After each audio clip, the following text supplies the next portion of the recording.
ദൈവത്തിൻ്റെ തന്നെ തിരുനാമം വാഴ്ത്തപ്പെടുമാറാകട്ടെ. ഒരിക്കൽ കൂടി ഒരു ദൈവിക സന്ദേശവുമായി നിങ്ങളുടെ അടുക്കൽ വരുവാൻ സർവശക്തനായ ദൈവം നൽകിയ നല്ല അവസരത്തിന് ഞാൻ ദൈവത്തിന് സ്തോത്രം ചെയ്യുന്നു, സ്തുതിക്കുകയാണ്. ദൈവവചനം എന്താണ്, ദൈവവചനം ആരാണ് എന്ന തുടർമാനമുള്ള ദൈവിക ചിന്തകൾ നമ്മൾ ഈ ദിവസങ്ങളിൽ ചിന്തിച്ചു കൊണ്ടിരിക്കുകയാണ്. ഇന്ന് ഞാൻ നിങ്ങളോട് സംസാരിക്കാൻ ആഗ്രഹിക്കുന്ന ഒരു വിഷയം ദൈവത്തിൻ്റെ വചനം വാൾ എന്ന വിഷയമാണ് ഞാൻ നിങ്ങളോട് സംസാരിക്കാൻ ആഗ്രഹിക്കുന്നത്. നമ്മൾ ഒത്തിരി കാര്യങ്ങൾ പഠിച്ചു. അതിലെ ദൈവവചനം എന്താണ്? ദൈവത്തിൻ്റെ വചനം വാളാണ്. എബ്രായർക്ക് എഴുതിയ ലേഖനം 4-ാം അധ്യായം അതിൻ്റെ 12-ാം വാക്യം, ദൈവത്തിൻ്റെ വചനം ജീവനും ചൈതന്യമുള്ളതായി ഇരുവായി തലയുള്ള ഏത് വാളിനേക്കാൾ മൂർച്ചയേറിയതും. അപ്പോൾ ദൈവത്തിൻ്റെ വചനം മൂർച്ചയേറിയ ഒരു വാളാണ്, ഒരു ആയുധമാണ്. Praise the lord. അപ്പോൾ ദൈവവചനത്തെ പാലായും പാറയെ തകർക്കുന്ന ചുറ്റികയായും വിളക്കായും ഒക്കെ നമ്മൾ ചിന്തിച്ചുകൊണ്ടിരിക്കുകയാണ്.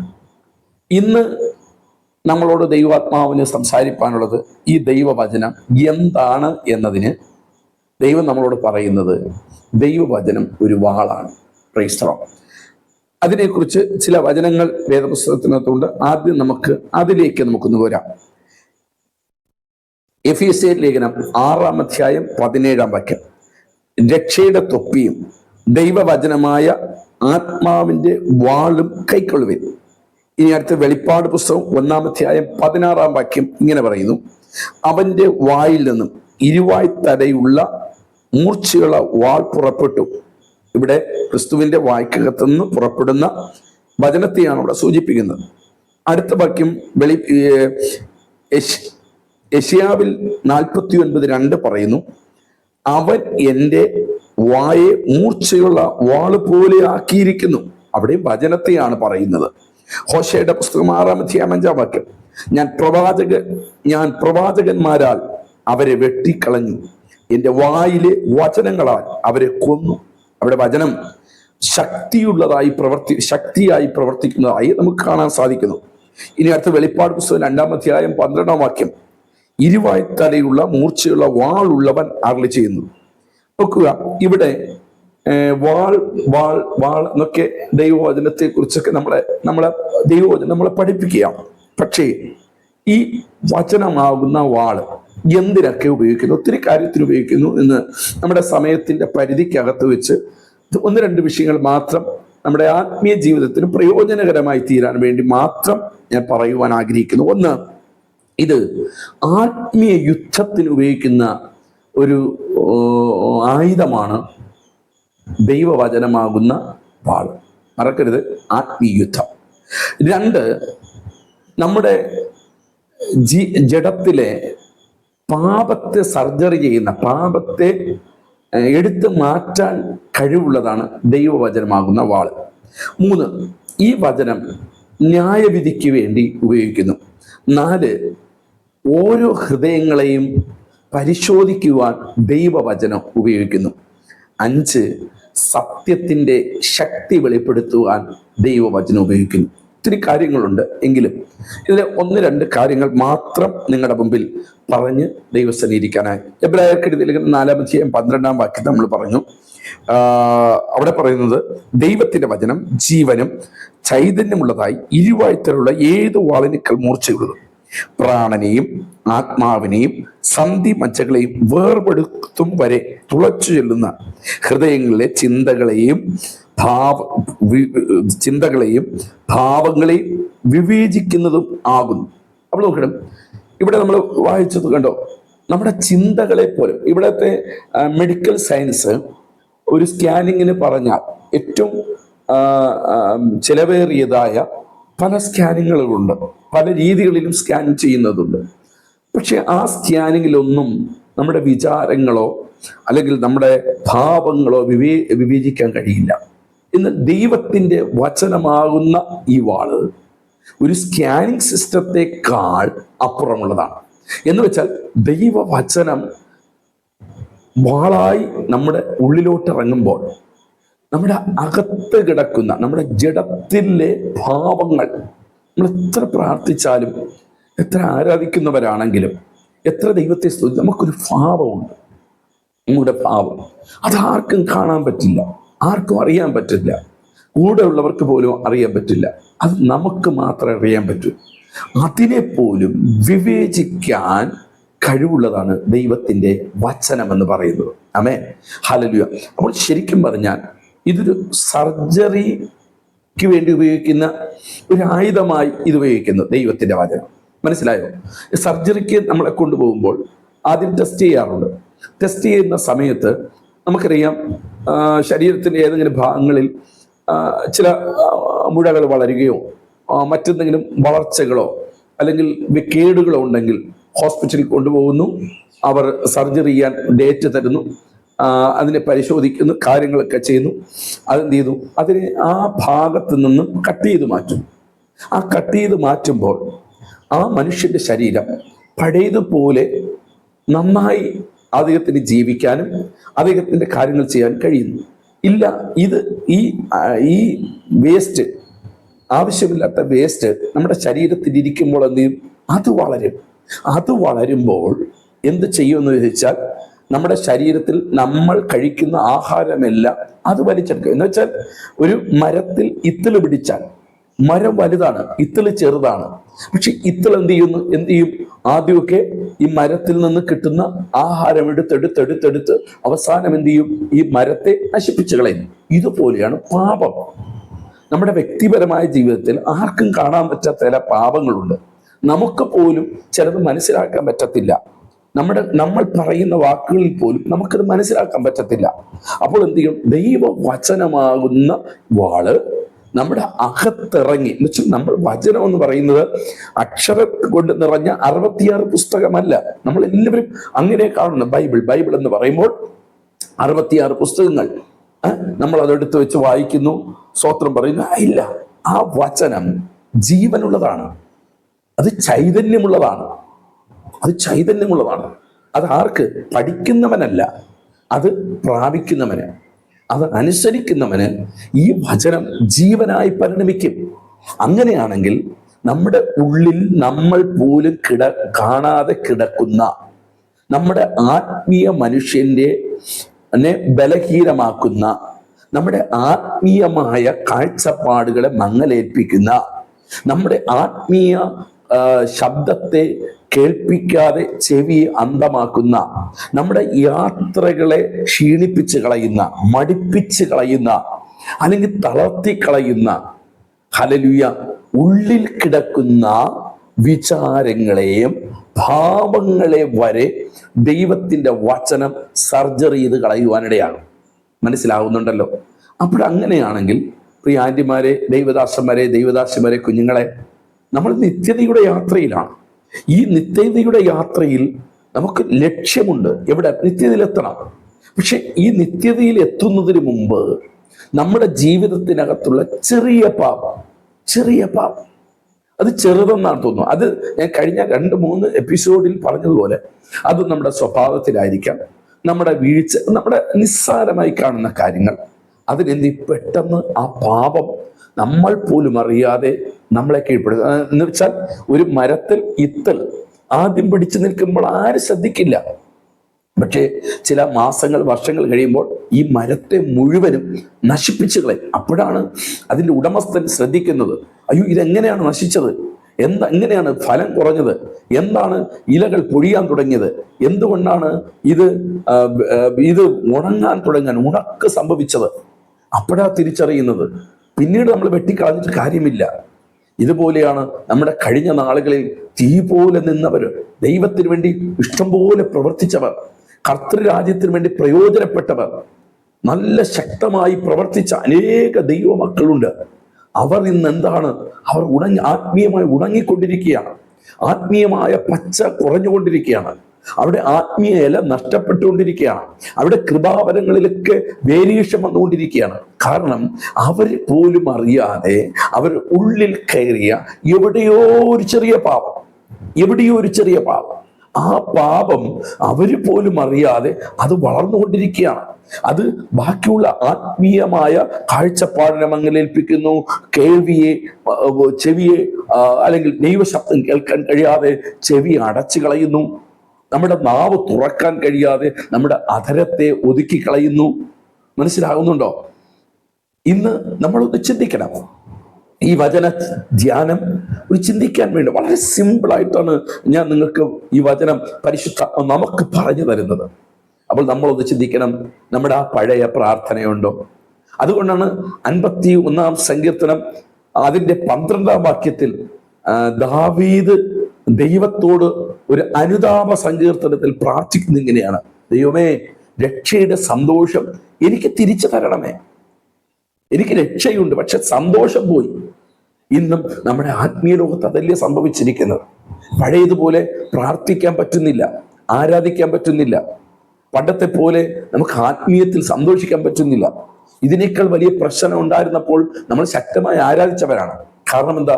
ജഡത്തിൽ എവിടെയോ പാപത്തിന്റെ ചെറിയ കേടുകൾ വന്ന്, പാപത്തിന്റെ ചില അനുഭവങ്ങൾ വന്നിരിക്കുന്നു. അതിനെ സർജറി ചെയ്യുക അത് ദൈവവചനമാകുന്ന വാളറങ്ങിയാൽ മാത്രമേ സാധിക്കുകയുള്ളൂ. ആ വചനം വെറുതെ വായിച്ചത് കൊണ്ടായില്ല.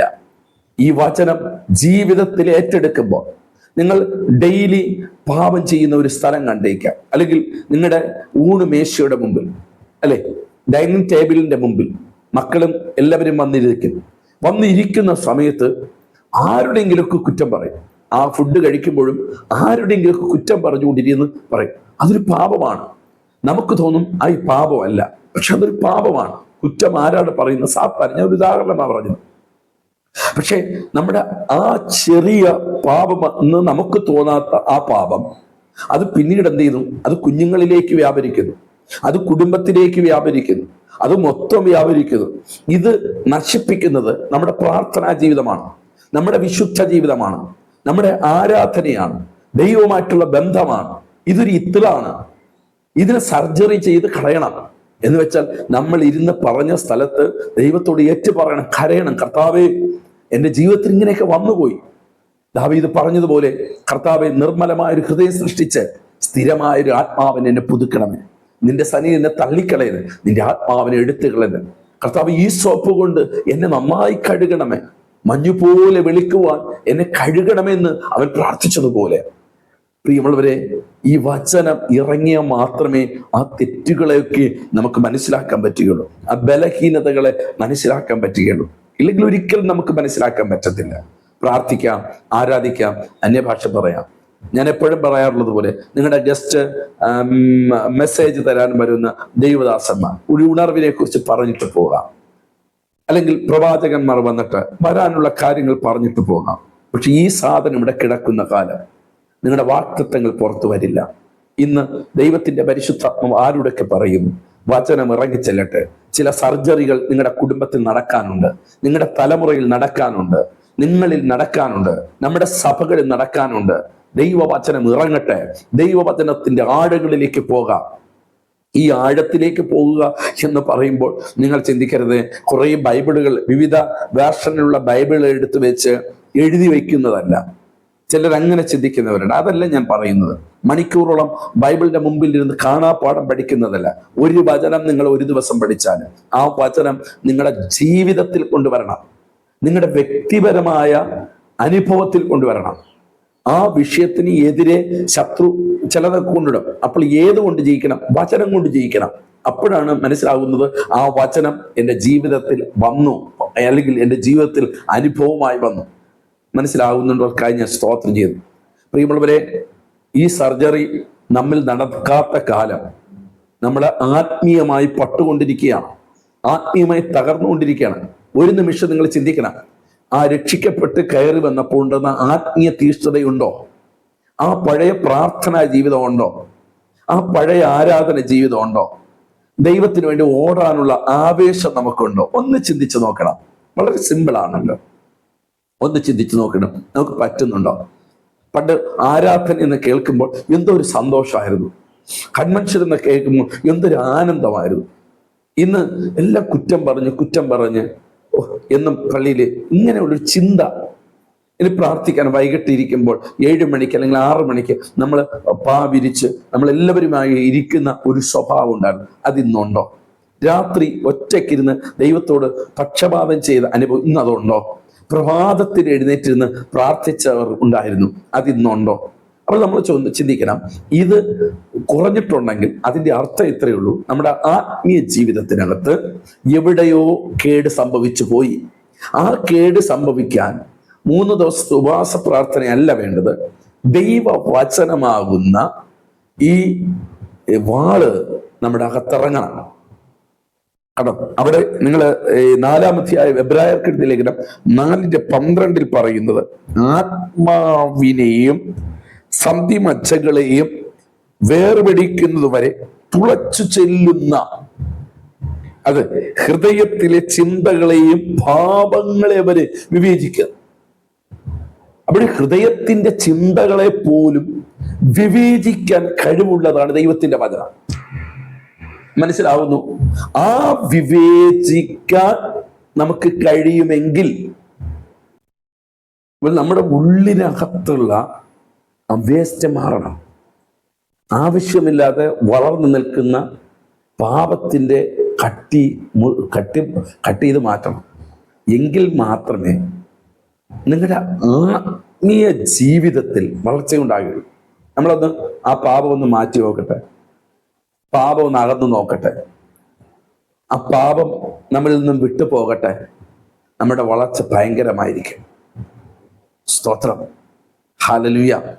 അതാണ് ജോബിന്റെ പുസ്തകത്തിൽ പറഞ്ഞ്, ഒരു വൃക്ഷമായാൽ പ്രത്യാശയുണ്ട്, അതിനെ വെട്ടിയാൽ വീണ്ടും പൊട്ടിക്കിളിർക്കും. അങ്ങനെയാണെങ്കിൽ ഒരു പൊട്ടിക്കിളിർപ്പിന്റെ അനുഭവം പരിശുദ്ധാത്മ തരാൻ ആഗ്രഹിക്കുക.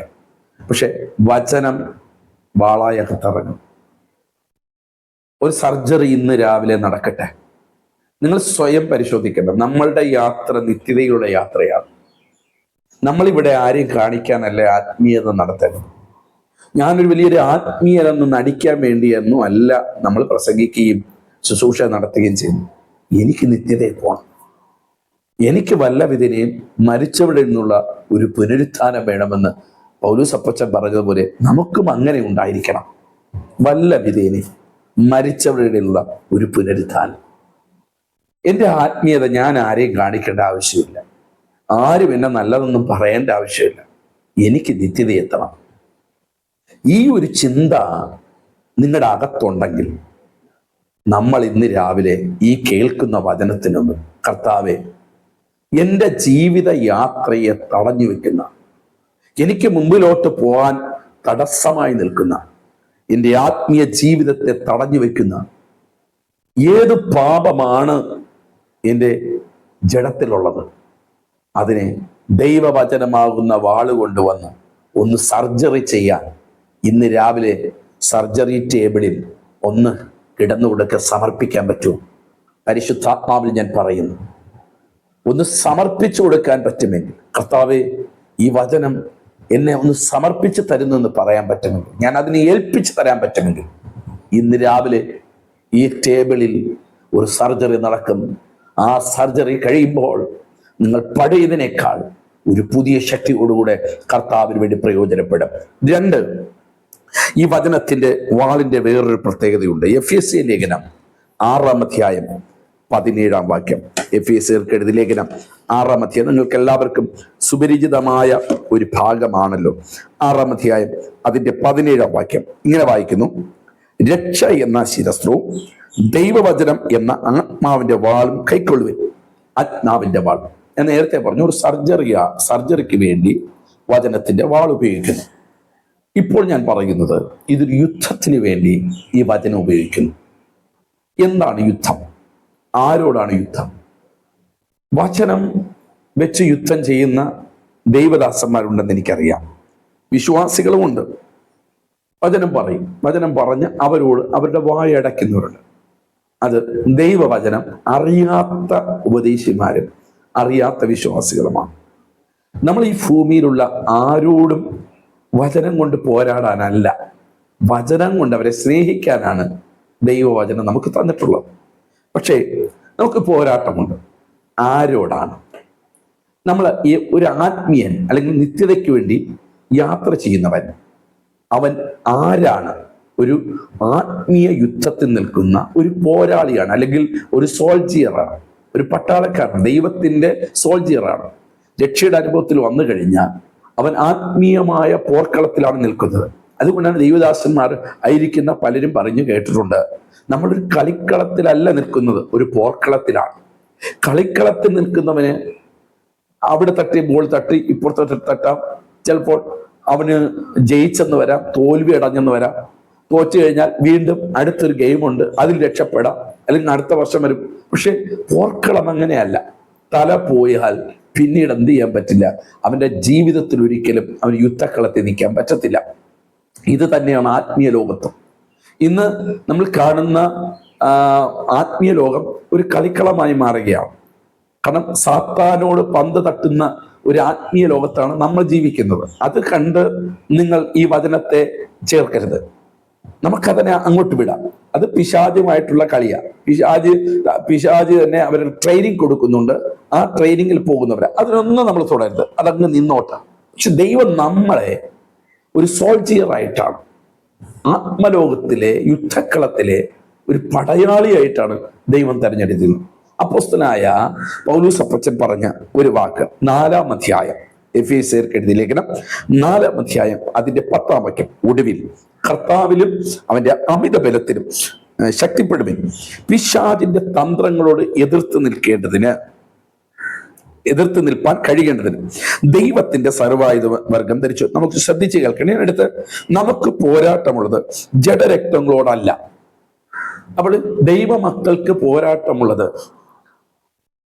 ദൈവദാസന്മാരോടല്ല, വിശ്വാസികളോടല്ല, ബന്ധുക്കളോടല്ല, ഒരു ഹൈന്ദവനോടോ മുസ്ലിമിനോടോ അല്ല, രാഷ്ട്രീയ പാർട്ടി ഏതായിരുന്നാലും നമുക്കൊരു ഇതൊന്നുമല്ല.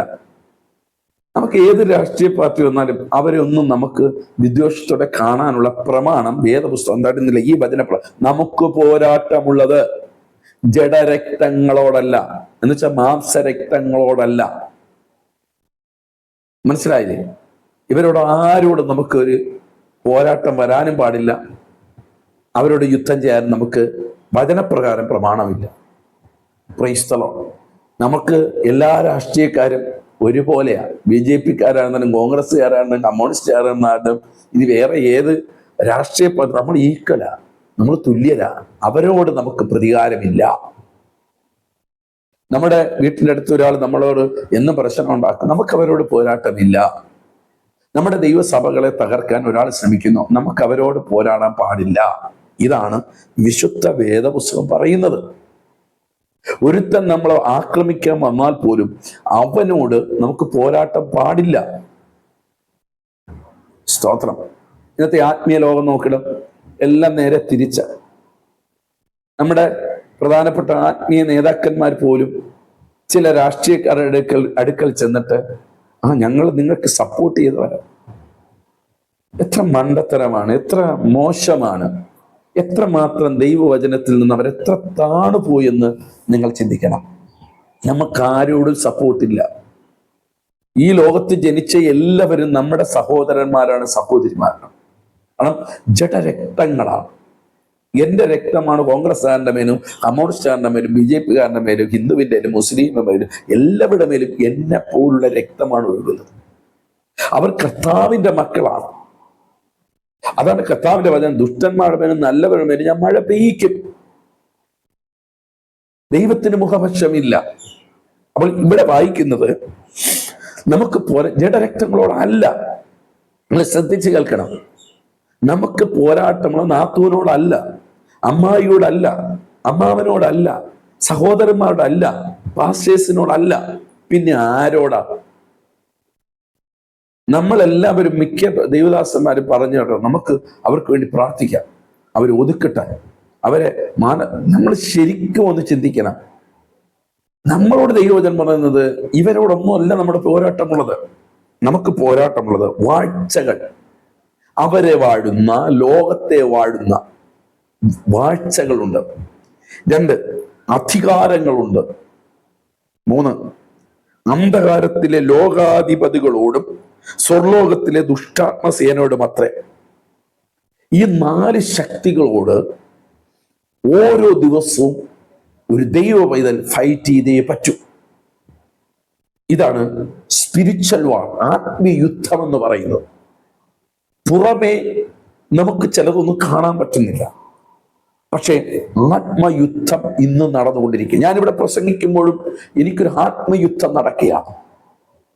ഈ ആത്മയുദ്ധത്തിൽ എൻ്റെ മുമ്പിൽ വരുന്ന പ്രതിസന്ധികളെ ജയിക്കണമെങ്കിൽ, വെട്ടി വീഴ്ത്തണമെങ്കിൽ എന്ത് വേണം? വചനമാകുന്ന വാള് കയ്യിലുണ്ടാകണം. നമുക്ക് ശിരസ്ത്രം കാണും, ചെരുപ്പ് കാണും, പിന്നെ ബെൽറ്റ് കാണും, പടച്ചട്ട കാണും, ഒക്കെ വിശ്വാസം എന്ന പരിച കാണും. പക്ഷെ നമ്മുടെ മുമ്പിൽ നിൽക്കുന്നവനെ നമ്മൾ വെട്ടണമെങ്കിൽ, എന്നേക്കുമേ തകർക്കണമെങ്കിൽ വചനമാകുന്ന വാളുണ്ടാകണം. ചിലർക്ക് വിശ്വാസത്തിന്റെ പരിചയമുണ്ട്, അതുകൊണ്ട് പല പ്രശ്നങ്ങൾ അവർ ജയിക്കുന്നുണ്ട്. പക്ഷെ ഒന്ന് ജയിച്ചാൽ അടുത്ത് വീണ്ടും അവൻ വേറെ തന്ത്രവുമായിട്ട് വരികയാണ്. പക്ഷെ വചനത്തിന്റെ വാളുണ്ടെങ്കിൽ, ഇതെല്ലാം വേണം, പക്ഷെ വചനത്തിന്റെ വാളുണ്ടെങ്കിൽ ശത്രുവിനെ ജയിക്കാൻ പറ്റും. ഹല്ലേലൂയ. ദൈവദാസന്മാരോട്, കുഞ്ഞുങ്ങളോട് പറയും, ദൈവദാസന്മാരെ, നമ്മൾ പ്യുവർ ദൈവവചനം മാത്രം പറയാൻ പറ്റൂ. നമ്മുടെ പിതാക്കന്മാരും നമ്മുടെ അപ്പോസ്തലന്മാരും വചനമാണ് പ്രസംഗിച്ചത്. അപ്പോസ്തല പ്രവൃത്തി 2-ാം അധ്യായത്തിൽ നോക്കണം. അപ്പോസ്തലനായ പത്രോസ് അപ്പച്ചൻ, അവൻ എഴുന്നേറ്റ് നിന്ന് അവർ വചനം പ്രസംഗിച്ചു. വചനത്തിന്റെ വാള് ജനത്തിന്റെ മേൽ ഇറങ്ങിയപ്പോൾ ഹൃദയത്തിനകത്ത് കുത്തുകൊണ്ടു. കണ്ടോ? അപ്പോൾ ഈ തലമുറയിൽ ദൈവത്തിന് ആവശ്യമെന്ന് പറയുന്നത് ദൈവവചനം സംസാരിക്കുന്നവനാണ്. ഈ പുസ്തകത്തിലുള്ള വചനം പറഞ്ഞാൽ മാത്രം മതി. വാഴ്ചകളും അധികാരങ്ങളും അന്ധകാര ലോകാധിപ ശക്തിയിൽ കീഴ്പ്പെട്ടിരിക്കും. നമ്മൾ കാട് കയറാൻ പോകുമ്പോഴാണ് നമ്മുടെ സ്വയം അവിടെ ഉയരപ്പെടുന്നു. മനസ്സിലാകുന്നുണ്ടോ? ഈ വചനം പറഞ്ഞാൽ മതി രോഗി സൗഖ്യമാകും. ഈ വചനം പറഞ്ഞാൽ മതി ഭൂതം വിട്ടുമാറും. ഈ വചനം പറഞ്ഞാൽ മതി കെട്ടുകൾ അഴിയപ്പെടും. കാരണം 4 ശക്തികളാണ് രോഗം കൊണ്ടിടുന്നത്. ഈ 4 ശക്തികളുടെ ഏതെങ്കിലും രോഗം, ദുരിതങ്ങൾ, സംശയങ്ങൾ, കുടുംബത്തിലെ കലഹങ്ങൾ, തലമുറയുടെ ഭാവിയെ തകർക്കുന്നത് ഈ 4 ശക്തികളാണ്. അത് വ്യക്തികളിൽ കൂടെ ഉപയോഗിച്ചെന്ന് വരാം, അത് സഭയിൽ കൂടെ വന്നെന്ന് വരാം, നമ്മൾ പാർക്കുന്ന ദേശത്തിൽ കൂടെ വരുന്നെന്ന് വരാം. നമ്മൾ എന്താ ചെയ്യുന്നത്? ഒരിക്കൽ യേശുക്രിസ്തു ശിഷ്യന്മാരുമായി കടലിൽ കൂടെ യാത്ര ചെയ്യുകയാണ്. കാറ്റും കടലും ഇളകി മറിഞ്ഞു വന്ന് യേശു അമരത്തുറങ്ങുകയായിരുന്നു. നിങ്ങൾ ആ ഭാഗം വായിക്കുന്നുണ്ടല്ലോ. ആ ഭാഗത്തിൽ ഇങ്ങനെയാണ് എഴുതിയിരിക്കുന്നത്: യേശു എഴുന്നേറ്റ്, കാറ്റേ ശാന്തമാകും, കടലെ അനങ്ങാതിരിക്കുക. ഇവിടെ വെള്ളം കോരി കളയും തോറും വീണ്ടും വീണ്ടും തിരമാല വരികയാണ്. ഇവർ കാണുന്നില്ല, ഇവർ കാണുന്നത് വെള്ളത്തെയാണ്. ഇവർ കാണുന്നില്ല ഈ തിരയെ ഇളക്കി വിടുന്ന കാറ്റിനെ കാണുന്നില്ല.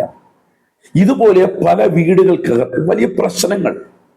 പള്ളിയിൽ പോകുന്നു, ആരാധിക്കുന്നു, അന്യഭാഷ പറയുന്നു, പ്രവചനം കേൾക്കുന്നു, ദൈവമായിട്ട് ഭയങ്കര ബന്ധമുണ്ട്. പക്ഷെ വീട്ടിനകത്ത് വരുമ്പോൾ, ഓഫീസിൽ ചെല്ലുമ്പോൾ, വ്യക്തിപരമായി തലമുറയുമായിട്ടുള്ള ബന്ധത്തിൽ പ്രശ്നങ്ങൾ ഇളകി വിടുകയാണ്. നമ്മൾ വീണ്ടും എന്ത് ചെയ്യുന്നു? ഈ പ്രശ്നം അമർത്താൻ വേണ്ടി നോക്കുക. പക്ഷെ നമ്മൾ മനസ്സിലാക്കണം, ഈ പ്രശ്നത്തെ ഇളക്കി വിടുന്ന പുറകിൽ വ്യാപരിക്കുന്ന ഒരു ശക്തിയുണ്ട്. അതിനെയാണ് യേശു കാറ്റേ ശാന്തമാകും, കടലെ അനങ്ങാതിരിക്കുക. അപ്പോൾ കാറ്റ് നിന്നപ്പോൾ എന്ത് ചെയ്തു? തിരമാലയിൽ നിന്നു. ഇതുപോലെയാണ് അദർശ്യ ലോകത്ത് വാഴ്ചകൾ, അധികാരങ്ങൾ, ഈ ലോകത്തിലെ ദുഷ്ടാത്മ ശൈലകളൊക്കെയും നമുക്കെതിരെ അനുദിനം പ്രതിസന്ധി കൊണ്ടിടുകയാണ്. ഇതിനെ എങ്ങനെ നമുക്ക് ഒതുക്കാൻ പറ്റും? ദൈവവചനം വായിക്കുകയല്ല, പ്രസംഗം കേൾക്കുകയല്ല, നമ്മളുടെ ജീവിതത്തിൽ കൊണ്ടുവന്ന ദൈവവചനം കൊണ്ട് അതിനെ എന്തിനും അമർച്ചയണം. അതുകൊണ്ട് തന്നെ യേശുവിന്റെ അടുക്കൽ പിശാച് 3 പരീക്ഷകളുമായിട്ട് വന്നു. യേശു എങ്ങനെ ജയിച്ചത്? വചനമാകുന്ന വാളുകൊണ്ട് അവനെ ഒതുക്കി. പിന്നീട് യേശുവിന്റെ അടുക്കൽ അവനെ കാണാനില്ല. എൻ്റെ പ്രിയമുള്ളവരോട് ഞാൻ പറയട്ടെ, ദൈവവചനം മതി നിങ്ങളുടെ ബന്ധനം അഴിക്കാൻ. ആരുടെ അടുക്കൽ ബന്ധനം അഴിക്കാൻ പോകരുത്. 25,000 50,000 രൂപയും കൊടുത്ത് ബന്ധനം അഴിക്കുന്നവരുണ്ട്. 10,000 കൊടുത്ത് ബന്ധനം അഴിക്കുന്നവരുണ്ട്. എൻ്റെ പൊന്നു ദൈവദാസന്മാരെ, ഇതിനെല്ലാം നമ്മൾ ദൈവസന്നിധിയിൽ കണക്ക് കൊടുക്കേണ്ടി വരും. നമ്മുടെ വിശ്വാസികളെ പഠിപ്പിക്കേണ്ടത് ദൈവത്തിന്റെ വചനമാണ്. ആകാശം മാറിയാലും ഭൂമി മാറിയാലും മാറാത്തത് ദൈവത്തിന്റെ വചനമാണ്. ആ വചനത്തെ ജനത്തിനകത്ത് പഠിപ്പിച്ചാൽ അവരുടെ മുമ്പിൽ വരുന്ന പരീക്ഷണ ഘട്ടങ്ങളുണ്ട്. അന്ന് ഉപദേശിമാരായിരിക്കും ഞാനും നിങ്ങൾ കാണൂല, കൈയടിച്ചവരൊന്നും കാണത്തില്ല. അവർക്കന്ന് നിലനിൽക്കണമെങ്കിൽ വചനമാകുന്ന വാളുണ്ടെങ്കിൽ മാത്രമേ ഈ 4 വ്യാപാരങ്ങളെ ജയിക്കാൻ പറ്റുകയുള്ളൂ. സ്തോത്രം, ഹല്ലേലൂയ. എൻ്റെ ആന്റിമാരെ, എൻ്റെ ദൈവദാസന്മാരെ, എൻ്റെ കുഞ്ഞുങ്ങളെ, ഞാൻ സത്യമായി ദൈവവചനത്തിൽ കൂടെ പറയും. സ്തോത്രം. നിങ്ങൾ എത്ര പേർ കേൾക്കുമെന്ന് എനിക്കറിയില്ല. നിങ്ങൾ ദൈവവചനത്തിൽ വരണം, വചനം പഠിക്കണം, വചനം ജീവിതത്തിൽ കൊണ്ടുവരണം. കാണാപ്പാഠം പഠിക്കാനല്ല ഞാൻ പറയുന്നു. ഞാൻ ഭയങ്കര മോഷ്ടാവാണ്, ഞാനൊരു പാസ്റ്റർ ആണെങ്കിലും ഞാൻ ഇഷ്ടംപോലെ മോഷ്ടിക്കുന്നവനാണെന്ന് ഇരിക്കട്ടെ.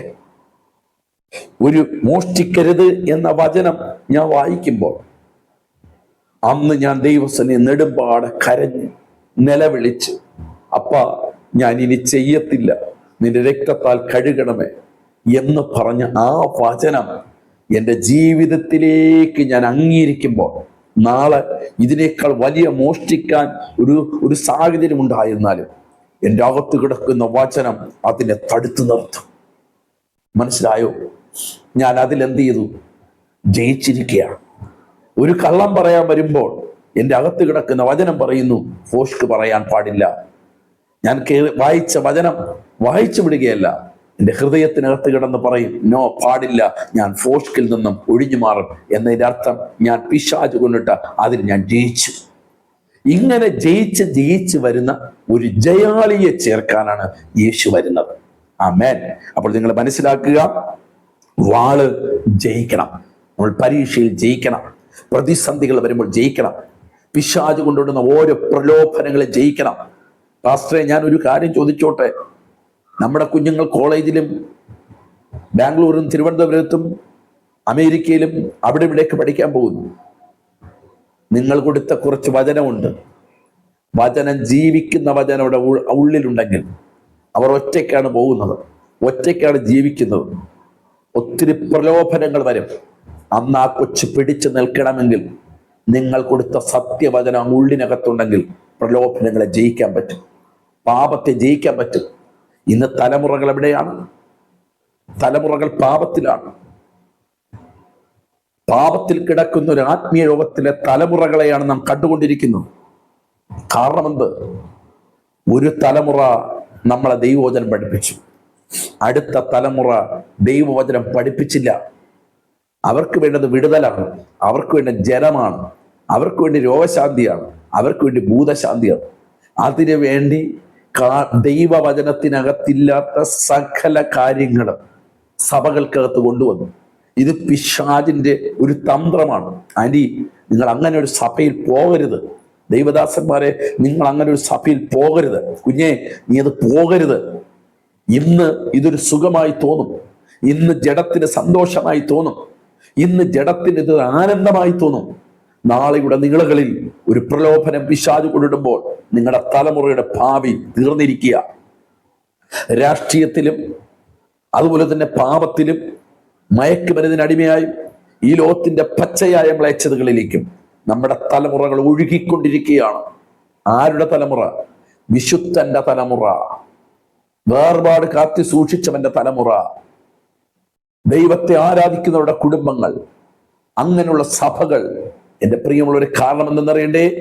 ഇവിടെ ഉള്ളിനകത്ത് സത്യത്തിന്റെ വചനത്തിന്റെ വിത്ത് വീണിട്ടില്ല. വിത്ത് വീണാൽ അത് മുളച്ചിരിക്കും. ആമേൻ. അതുകൊണ്ട് ദൈവദാസന്മാരെ, ഈ കാണുന്ന മറ്റുള്ള സഭയിൽ ഇങ്ങനെ നടക്കുന്നു, അതുകൊണ്ട് എൻ്റെ സഭയിൽ ഇങ്ങനെ നടക്കണമെന്ന് പറഞ്ഞ് ഫോളോ ചെയ്യരുത്. ദൈവവചനം എന്ത് പറയുന്നു? നമ്മുടെ വിശ്വാസിക്ക് ഒരു വിശ്വാസിയാണ് നിങ്ങളുടെ സഭയിലുള്ളത്. ആ വിശ്വാസിക്ക് കൊടുക്കേണ്ട ദൂതെന്ന് പറയുന്നത് ഈ 4 ശക്തികളുണ്ട്: വാഴ്ചകൾ, അധികാരങ്ങൾ, അന്ധകാരത്തിൽ ലോകാധിപ ശക്തികൾ, ലോകത്തിലെ ദുഷ്ടാത്മസേന. ഈ 4 ശക്തികളെ ജയിക്കാൻ അവർക്ക് കൊടുക്കേണ്ടത് ദൈവത്തിന്റെ വചനമാകുന്ന വാളാണ്. ഹല്ലേലൂയ. ആദ്യമൊക്കെ ആ കൊച്ചിന് വാള് പിടിക്കാനൊക്കെ അറിയത്തില്ല, കയ്യിൽ നിന്ന് താഴെ പോകും. വീണ്ടും എന്ത് ചെയ്യണം? ആ ഗുരു എടുത്ത് കൊടുക്കണം, എന്നിട്ട് പരിശീലിപ്പിക്കണം, ചെറിയ വിഷയങ്ങളെ പരിശീലിപ്പിക്കണം.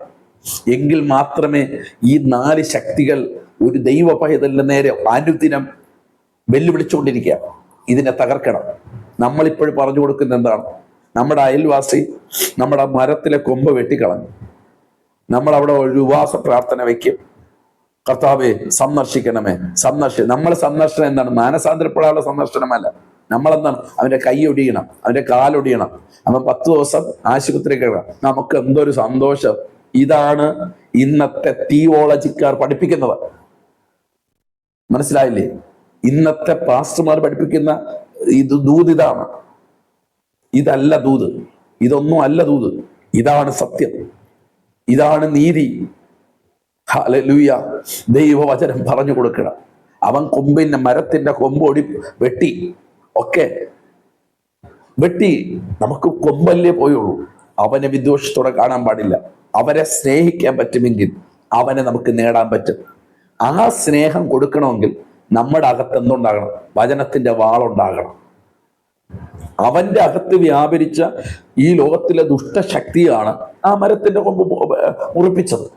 നമ്മൾ അവനോടല്ല, അവന്റെ അകത്ത് വ്യാപരിച്ച ഇരുട്ടിന്റെ ശക്തിയോട് വെല്ലുവിളിച്ചുകൊണ്ട് ആത്മാവിൽ യുദ്ധം ചെയ്യുമ്പോൾ ആ ശക്തി അവനിൽ നിന്ന് അകന്നു പോകുമ്പോൾ അവൻ നമ്മെ സ്നേഹിക്കാനും നാം അവനെ സ്നേഹിക്കാനും അവൻ ക്രിസ്തുവിലേക്ക് വരുവാനിടയാണ്. ഇങ്ങനെയാണ് ഞങ്ങളുടെ പിതാക്കന്മാർ ദൈവവചനത്തിൽ നിന്ന് നിത്യതയ്ക്ക് വേണ്ടി ഒരുക്കപ്പെട്ടത്. അവർ നിത്യതയിലേക്ക് കയറിപ്പോയത് ഇങ്ങനെയാണ്. അങ്ങനെയാണ് ഒരു വിശുദ്ധ സഭയും ഈ ലോകത്ത് ഉടലെടുത്തത്. അവർക്ക് കഴിവില്ല, അവർക്ക് വിദ്യാഭ്യാസമില്ല, പക്ഷെ അവരുടെ പിതാക്കന്മാർ, ആ ദൈവദാസന്മാർ അന്ന് കൊടുത്ത ദൈവത്തിന്റെ വചനം അത് വാളായി തീർന്നു. അവർ ഓരോ സ്ഥലങ്ങളിൽ എടുത്തുയർത്തി, പിശാചിന്റെ നേരെ എടുത്തെറിഞ്ഞു, പിശാചിന്റെ പദ്ധതികൾ പൊളിഞ്ഞു. ഒരു ദേശത്ത് അവർ ചെല്ലുമ്പോൾ ഭൂതങ്ങൾ അലറും. അവർക്ക് ഭൂതശാന്തി ശുശ്രൂഷയല്ല, അവർ വചനം പറയുമ്പോൾ. ഇന്ന് വചനം പറയുമ്പോൾ ഭൂതകളാകുന്ന എത്ര സഭയുണ്ട്? വചനം പറയുമ്പോൾ രോഗികൾ സൗഖ്യമാകുന്ന ഇടമുണ്ട്. രോഗികൾക്ക് വേണ്ടി പ്രാർത്ഥിക്കുമ്പോൾ സൗഖ്യമായേക്കാം, ഭൂതങ്ങൾക്ക് വേണ്ടി പ്രാർത്ഥിക്കുമ്പോൾ സൗഖ്യമായേക്കാം. വചനം പറയുമ്പോൾ എത്രയിടത്ത് ഭൂതം ശാന്തി നടക്കും, എത്ര രോഗശാന്തികൾ നടക്കും. ഇവിടെയാണ് ദൈവവചനത്തിന്റെ വാളിന്റെ ശക്തി എന്ന് പറയുന്നത്. ഹല്ലേലൂയ. ഇനി ഞാനൊരു കാര്യം കൂടെ പറയട്ടെ. ഒന്ന്, ഞാൻ നിങ്ങളോട് പറയുന്നു, ഇത് സർജറിയുടെ വാളാണ് ദൈവത്തിന്റെ വചനം. 2, ഞാൻ പറഞ്ഞു, ഇത് യുദ്ധക്കളത്തിൽ നിൽക്കുന്ന ഒരു പോരാളിക്ക് കൊടുക്കുന്നതാണ് ദൈവത്തിന്റെ വചനം. 3, ഞാൻ പറയുന്നു, ഇത് ന്യായവിധിക്ക് വേണ്ടി വെച്ചിരിക്കുന്നതാണ് ദൈവത്തിന്റെ വചനം. Praise the lord. ഹല്ലേലൂയ. എന്നെയും നിങ്ങളെയും വിധിക്കുവാൻ, ഈ ഭൂമിയിലുള്ള സകല മാനവരെയും വിധിക്കുന്നത് ദൈവവചനമാകുന്ന വാളുകൊണ്ടായിരിക്കും. Praise the lord. അതുകൊണ്ട് ഞാൻ താഴ്മയായി പറയട്ടെ, ദൈവവചനം വാളാണ്. നിങ്ങളുടെ കയ്യിലിരിക്കുന്ന ബൈബിൾ നിസ്സാരമല്ല. ഇതിനെ ഉൾക്കൊള്ളുന്നവൻ, ഇതിനെ ഏറ്റെടുക്കുന്നവന്റെ ജീവിതത്തിൽ ഇതൊരു വാളായി തീരും. അത് നിങ്ങളുടെ ശത്രുവിന് നേരെ, ഏത് ശത്രു? ഭൂമിയിലെ ശത്രു. നമ്മുടെ ദൈവദാസന്മാർ പറഞ്ഞു തരുന്ന ശത്രുക്കൾ അവരൊന്നുമല്ല, മനുഷ്യരല്ല ശത്രു. ഈ ലോകത്തിലെ അന്ധകാര ശക്തികൾ, അതിനോട് പോരാടാൻ ദൈവം ഇന്ന് രാവിലെ മുതൽ ദൈവം ഇടവരുത്തരുത്. 2, നമ്മുടെ രഹസ്യ ജീവിതത്തിൽ ഹൃദയങ്ങളെയും ഭാവങ്ങളെയും ഒരു പ്രവാചകന്മാർ പറഞ്ഞില്ലെങ്കിലും, ഒരു പാസ്റ്റർമാർ പറഞ്ഞില്ലെങ്കിലും, നിങ്ങളുടെ ഭർത്താവും ഭാര്യയും അറിഞ്ഞില്ലെങ്കിലും, ഒന്ന് ചിന്തിക്ക്. ദൈവവചനം വായിച്ചു കൊണ്ടിരിക്കുമ്പോൾ ആ ഹൃദയത്തിനകത്തുള്ള നിങ്ങളുടെ ചിന്തകളെ ഓപ്പറേറ്റ് ചെയ്ത് കളയാൻ, സർജറി ചെയ്ത് കളയുവാൻ പരിശുദ്ധാത്മാവ് ഇടയാക്കട്ടെ. കണ്ണുകളെ മൂടാൻ ഒരു നിമിഷം പ്രാർത്ഥിക്കാം. പ്രിയ പരിശുദ്ധാത്മാവേ,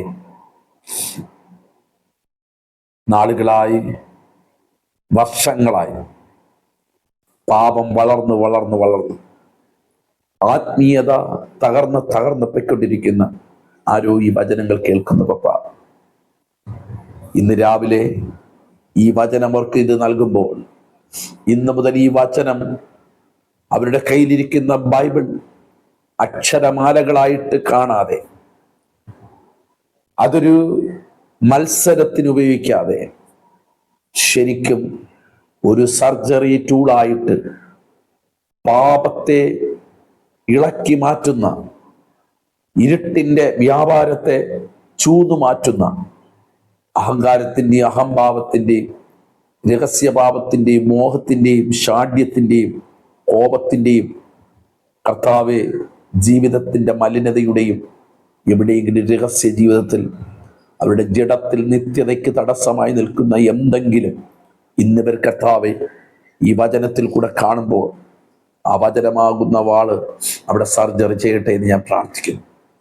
അതോടൊപ്പം തന്നെ കർത്താവെ, മനുഷ്യരോടല്ല ഞങ്ങൾക്ക് പോരാട്ടമുള്ളത്, ഞങ്ങൾക്ക് പോരാട്ടമുള്ള ലോകത്തിലെ 4 ശക്തികളുണ്ടെന്ന് ദൈവവചനം പഠിപ്പിച്ചു. കർത്താവെ, അതിനോട് പോരാടി ജയിക്കാൻ പ്രലോഭനങ്ങളെ, കർത്താവെ പരീക്ഷകളെ ഞങ്ങൾക്ക് ജയിക്കണം. പിശാച് കൊണ്ടിടുന്ന അനുദിനം ഞങ്ങളുടെ ആത്മീയ ജീവിതത്തിൽ നിന്നും അകറ്റിക്കളയുന്ന, വിശുദ്ധിയിൽ നിന്നും അകറ്റിക്കളയുന്ന, വേർപാടിൽ നിന്നും അകറ്റിക്കളയുന്ന അവന്റെ കുതന്ത്രങ്ങളെ ജയിക്കാൻ കർത്താവെ, അവന്റെ തന്ത്രങ്ങളെ ജയിക്കാനുള്ള കർത്താവെ കൃപ ദൈവവചനമാകുന്ന വാളിലുള്ളത് കൊണ്ട് ആ വചനം ഞങ്ങളുടെ ഉള്ളിനകത്ത് വരുവാൻ ഞങ്ങൾ പ്രാർത്ഥിക്കുകയാണ്. ആരെങ്കിലും മുറിവേറ്റവരായി ഇവിടെ കിടക്കുന്നുവെങ്കിൽ, ഈ വചനം കേട്ടുകൊണ്ട് കിടക്കുന്നുണ്ട്, ശത്രുവിന്റെ വെട്ടേറ്റ്, ശത്രുവിന്റെ പ്രലോഭനത്തിൽ, ശത്രുവിന്റെ കർത്താവെ വാളിന്റെ മുനെ തൊട്ടവരായി ആരെങ്കിലും ഈ ആത്മീയ ജീവിതത്തിൽ ഈ സന്ദേശം കേട്ടുകൊണ്ടിരിക്കുന്നെങ്കിൽ കർത്താവെ ദൈവവരെ മടക്കി കൊണ്ടുവരണമെന്ന് പ്രാർത്ഥിക്കുന്നു. അവരുടെ മുറിവുകളെ കെട്ടി ഒരിക്കൽ കൂടി നല്ലൊരു സോൾജിയറായി അവരെ പുറത്തെടുക്കണമെന്ന് ഞാൻ പ്രാർത്ഥിക്കുന്നു. കർത്താവെ, എല്ലാത്തിലുപരിയായി ഒരു ന്യായവിധി ഉണ്ട് കർത്താവെ. ഈ വചനത്തിൽ കൂടെയാണ് ന്യായം വിധിക്കാൻ പോകുന്നത് കർത്താവെ എന്ന് ഞങ്ങൾ തിരുവചനത്തിൽ കൂടെ കേട്ട് കർത്താവെ അവിടുത്തെ മഹത്വം വെളിപ്പെടണം. പ്രസംഗിക്കുന്ന അടിയനെയും നിന്റെ ജനത്തെയും വചനമാകുന്ന വാള് ഭയത്തോടെ ഞങ്ങൾ എടുക്കുന്നു കർത്താവെ. ഞങ്ങൾ ഈ ദിവസങ്ങളിൽ ശത്രുവിനോട് എതിരെ പടവെട്ടി ജയിച്ച് നിത്യത വരെ എത്തിച്ചേരുവാൻ ഞങ്ങളെ ഒരുക്കണമേ എന്ന് പ്രാർത്ഥിക്കുന്നു. കൃപ കൊണ്ട് നിറയ്ക്കണം, യേശു ക്രിസ്തുവിൻ നാമത്തിൽ തന്നെ. ആമേൻ, ആമേൻ. എൻ്റെ പ്രിയമുള്ളവരെ, ഈ വചനത്തിന്റെ വാള് നിങ്ങളുടെ കയ്യിൽ എപ്പോഴും ഉണ്ടായിരിക്കണം. ഒരു സെക്കൻഡ് പോലും നിങ്ങൾ ഇതിനെ മാറ്റിവെക്കരുത്.